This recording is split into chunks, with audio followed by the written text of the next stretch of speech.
All right, welcome to a listener's commentary on Luke chapter 6, verses 37 through 49. This is the final couple of sections in Luke's version of the Sermon on the Mount that we've been exploring over the last handful of sessions. Jesus opened this message by pronouncing blessings and woes on various kinds of people. And the point really was that his kingdom is an upside down kingdom that reverses the typical way of looking at things. His kingdom has an open door policy, and anybody and everybody, from regardless of their background, can come into his kingdom and be blessed, experience the blessing of his kingdom. But if you think your life is going to be blessed just because you have the stereotypical world's way of looking at things that says, oh, you have the good life if, well, woe to you. So blessings and woes, that was how the sermon started. And then Jesus went into a very, very radical section about the nature of love within his kingdom requires us to love not just those who are loving to us, but loving all people, even those who do harm to us, that love so permeates his people in his kingdom that they become loving of everybody. And here in this section, of the sermon, Jesus continues teaching about, at least at first, interpersonal relationships.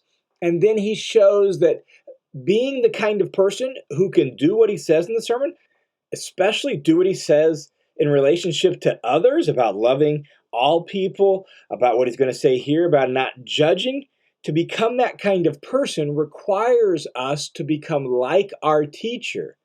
And that requires us to remove the plank from our eye so we can actually genuinely love people and help people. So that's where he's going. Then this section will end with the final call to action for the sermon as Luke records it. So let's jump in. Luke chapter 6, verse 37, Jesus says, "Do not judge, and you will not be judged. Do not condemn, and you will not be condemned. Pardon, and you will be pardoned." Let's make sure we think clearly and listen closely to what Jesus is actually saying here, especially in context and his teaching in total. Does this verse, this teaching, mean that we have to suspend the faculty of judgment and never find fault with people, like overlook all their mistakes and pretend like they don't have any shortcomings? Well, no. Jesus actually taught us as his disciples to discern people by their fruit. In fact, in Matthew's version of the Sermon on the Mount, the section about discerning people by their fruit follows in the very next paragraph after the paragraph we have here in Luke chapter 6. In Matthew's version, Matthew chapter 7, you have don't judge, and then after that, you have you'll know them by their fruits. So, no, Jesus does not expect us to turn off our faculty of discernment and judgment. We still are going to inspect people's fruit, right? That's not the point here. In fact, here in Luke chapter 6, Jesus is going to tell us that once we take the plank out of our eye, then we can help people remove the speck from theirs. And so speck removal is a real thing. And so discernment, recognizing shortcomings in people, Jesus isn't saying quit doing that, right? No, what is he getting at? Well, look at all the words here in verse 37, and I think you get the idea. Judge, condemn, pardon. You put those three words together, and I think you see what Jesus is getting at, that we're constantly condemning others. Instead of being a person who's always blaming and condemning others, be gracious and pardoning of people. That's central to what he's getting at here. So don't be the kind of person who just has a critical spirit and who is always criticizing, who is critical of others, who's condemning other people. Don't be that kind of person. Not only that, one of the other things that Jesus seems to teach here is notice that if you judge others, if you're critical and blaming and condemning of others, what are you going to get back from people? Well, you're going to be judged. You're going to be condemned, right? Like, this is what happens in the give and take of life, that if you have that critical, fault-finding, blaming, right? Like, blame begets blame. Condemnation begets condemnation. Critical spirit begets critical spirit. That's just the way it works. On the flip side, pardon and graciousness begets pardon and graciousness. So you don't judge and you won't be judged. You don't condemn, you won't be condemned. be gracious in pardoning, and people will be gracious in pardoning towards you. That's what Jesus is teaching here. Verse 38, he goes on and he says, give, and it will be given to you. They will pour into your lap a good measure, pressed down, shaken together, and running over, for by your standard of measure, it will be measured to you in return. This is just a general principle of how generosity usually works. Not always, but usually this is the case. You be a generous person, give, and somehow things are given to you from others and from God. Like generosity begets generosity, just as condemnation in verse 37 begets condemnation. Generosity begets generosity. If you use a stingy measure, guess what? More often than not, that's what's going to be used with you. People will be stingy towards you. But if you use a generous measure, well, that will lead to a generous measure being used with regard to you. That's just generally speaking the way life works. In the middle of this verse, he talks about pressed down, shaken together, running over. Don't get lost in the imagery. Picture, say, like a bag of rice or a bag of potato chips or a bag of beans that has been shaken down in the course of shipping and all of that. And so now there's extra space in the bag, right? That's because it's been shaken down, pressed together. And Jesus' point is that's going to keep happening. Like if you're a generous person and you use a generous measure, then it's going to keep getting shaken down, and the bag's going to keep getting more and more full until it's just overflowing, until there's so much stuff to you. That's the idea. So generosity will lead to generosity. Now, verse 39, Luke tells us, he also spoke a parable to them. So in the context of the sermon, he's going to share a little illustration with them. And this is beginning to wrap up the teaching of the sermon as he begins to now apply it specifically to his audience, and not just his audience in general, but remember, in the context of this sermon in Luke chapter 6, we have 12 newly appointed apostles sitting on the front row.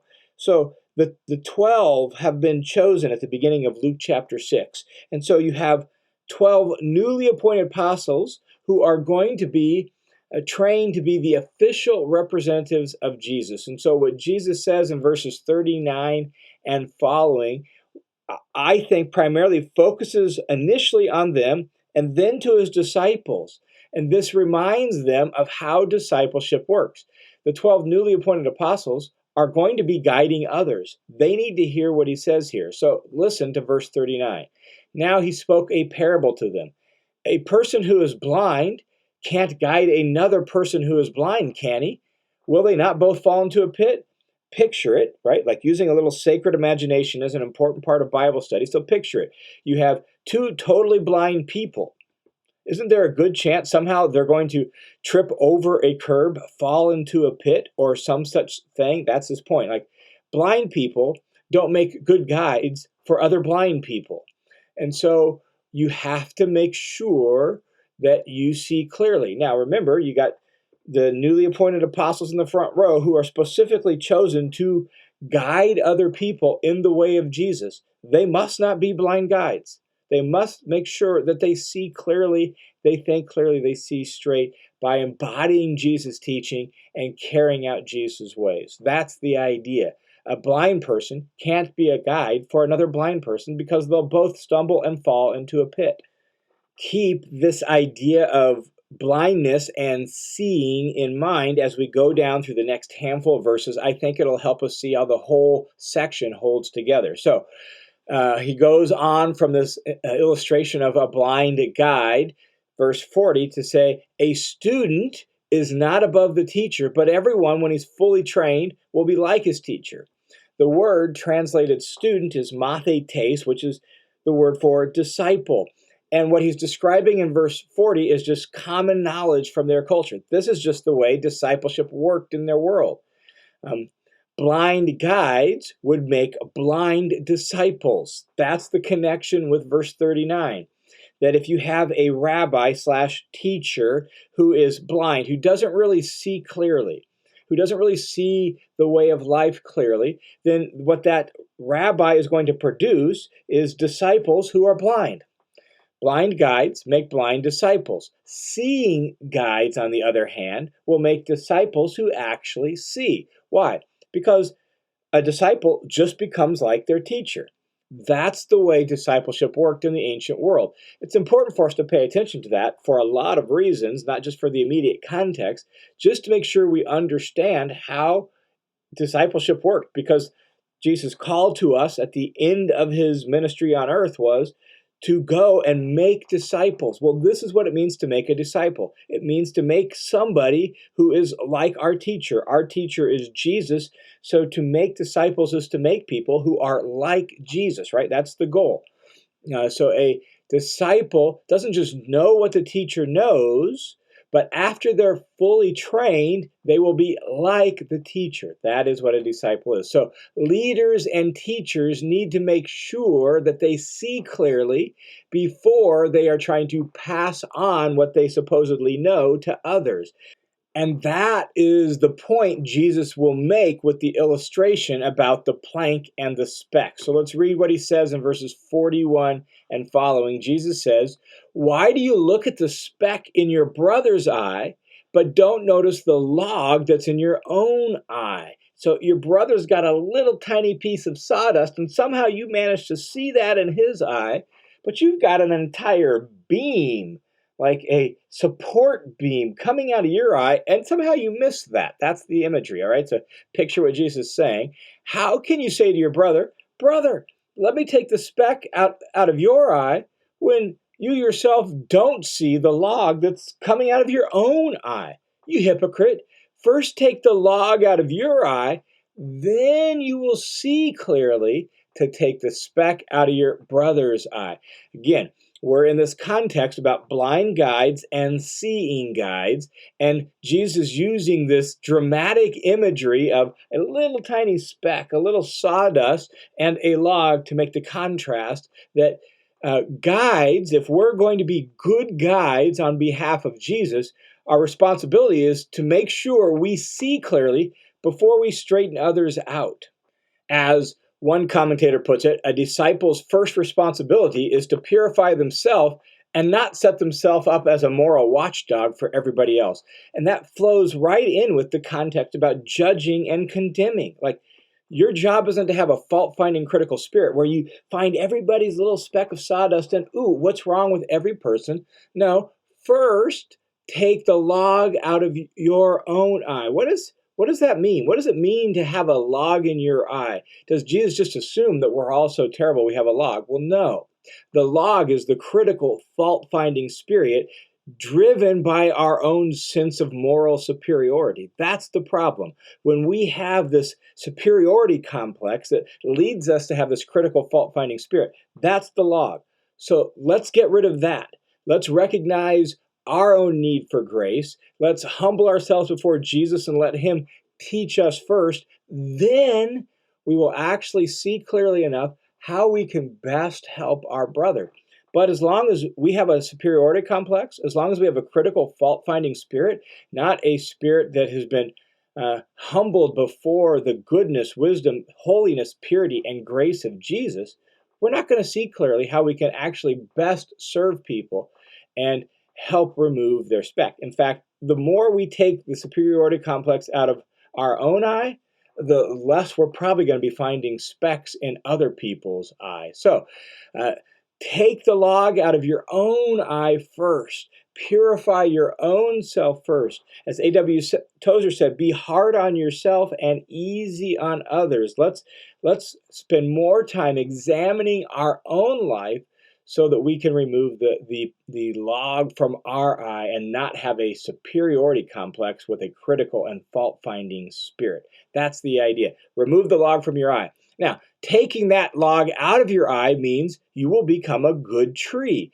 Now you're actually able and ready to produce good fruit. Once we remove that log from our eye, we become good trees. So verse 43, for, notice that, it's logically connected to what he said. So there has to be some sort of connection. So for, there is no good tree that bears bad fruit, nor on the other hand, is there a bad tree that bears good fruit. For each tree is known by its own fruit.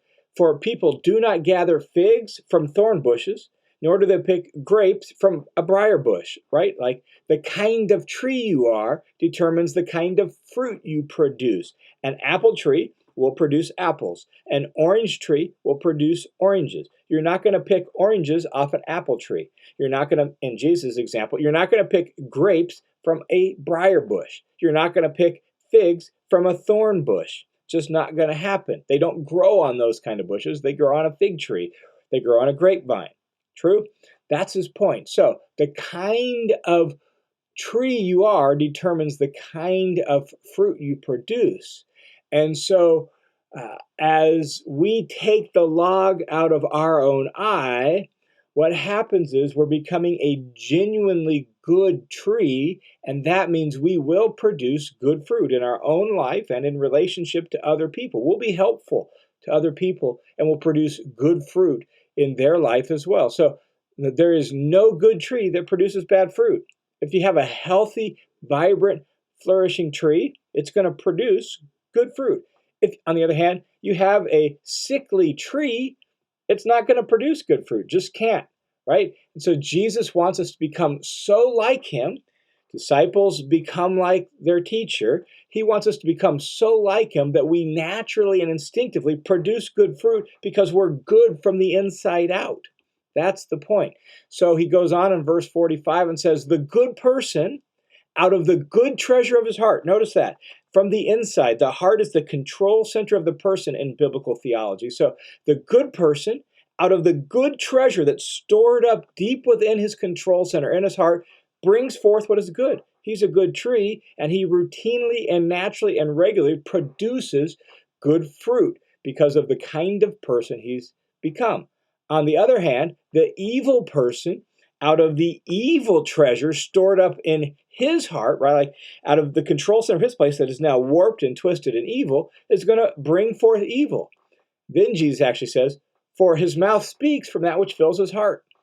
And so speaking is a key way of demonstrating good fruit in our heart. Speaking is the way we guide other people, and blind guides lead people into pits, but good guides lead people into good things, right? And so we ourselves need to be working hard on becoming good trees by learning from Jesus if we want to be good guides. And that's the context of this whole thing. So don't spend your time condemning others, blaming others, critiquing others, fault-finding others. Spend more of your energy looking at yourself, growing yourself, cultivating your life with Jesus, becoming a good tree from the inside out. And as you do that, what will happen?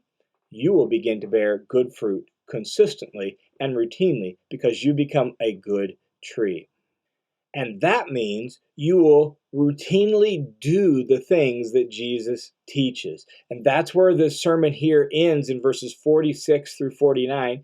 Jesus ends it with this concluding appeal to do the things that he teaches. And so he says in verse 46, now, why do you call me Lord, Lord, but don't do what I say? Like, why would you say Jesus is Lord, but not actually do what Jesus teaches? If you think he's Lord, that means he's master and he's in charge. That means he's our teacher in the school of life. That means we have confidence in what he's teaching us, so we'll do what he says. He's our master, he's our Lord. We listen to him and we do what he says. Why would you call me Lord, Lord, Jesus says, and not do what I say? Everyone who comes to me and hears my words and acts on them, I will show you what he's like. So, what's a person like who actually listens to Jesus and does what he says? Here's what it's like, and Jesus is going to use an illustration. He is like a man building a house who dug down deep and laid a foundation on the rock. And when there was a flood, the river burst against that house, and yet it couldn't shake that house because it had been well deep. Notice here in this illustration, he dug deep. That implies effort, hard work. That speaks of below the surface work, not just external work, but digging deep below the surface. This takes time. This means there are no shortcuts. This guy doesn't cut corners. He's willing to put the time, the effort, the energy, the work, the expense in to dig deep and to build his house on the rock. And his house is solid. But, verse 49, the one who has heard and not acted is like a man who built a house on the ground without a foundation. He just props it up right there on the sand, and the river burst against that house, and immediately it collapsed, and the ruin of that house was great. He didn't want to put in the effort. He just wanted to get a house up quickly. So he just quickly throws a house up right on the sand. And when the river hit that house, boom, just washed it away and knocked it down. Now, the imagery is a picture of our life. Our life.